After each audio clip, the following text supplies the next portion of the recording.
Sarah by Mike Buffoni. I stared at my sister's porcelain doll for 2 hours. The glow of my sister's nightlight gave us just enough to see each other. I did it while my sister slept. I sat in her plastic blue chair and stared at her doll while she breathed in the background. My sister named the doll Sarah. I liked Sarah a lot. Sarah stared back at me with her lifeless eyes, and I think she winked at me. At least I hope she did. My sister woke up and saw me sitting there and screamed. My parents came in and I had nothing to say, so I said nothing. They made me go back to my room, and I dreamed of the doll's face shattering. In the dream, I smashed Sarah's face with a hammer. There was nothing but blackness, no texture, no sense of place. There was a light shining on her, but it avoided me, and when her face separated to my satisfaction, I began to eat the pieces. They tasted like communion bread. I woke up and my jockeys were wet. I changed them before going downstairs. At school, I saw a girl that looked like Sarah. I smiled at her, but she didn't smile back. I kept staring and smiling, and she kept nervously glancing over. I thought she liked me, but during lunch, Joe told me that if I didn't stop staring at his girlfriend, that he was going to hurt me.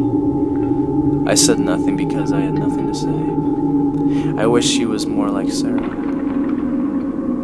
On my walk home from school, I found a dead squirrel.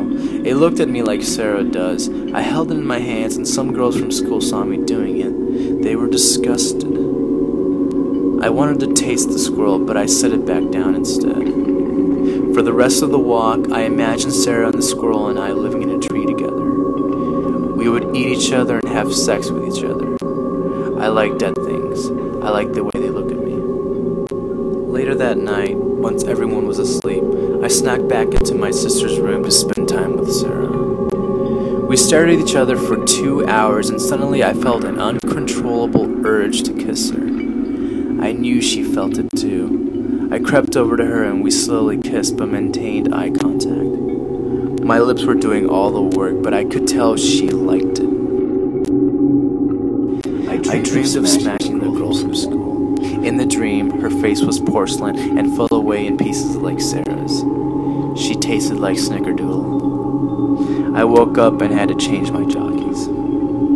At school that day, I was running late to class and the hallways were empty. The girl that looked like Sarah went to the girls' bathroom just ahead of me, and I quietly followed her inside. She was in a stall and I could hear her peeing.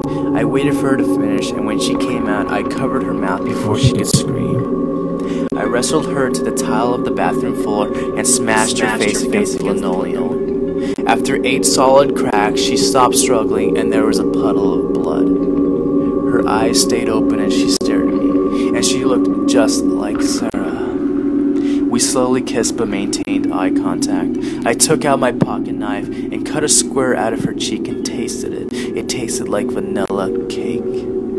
I went in for seconds, then thirds, and the next thing I knew, her face was skinned. She no longer looked like Sarah, but their eyes were still the same. And that was all that mattered.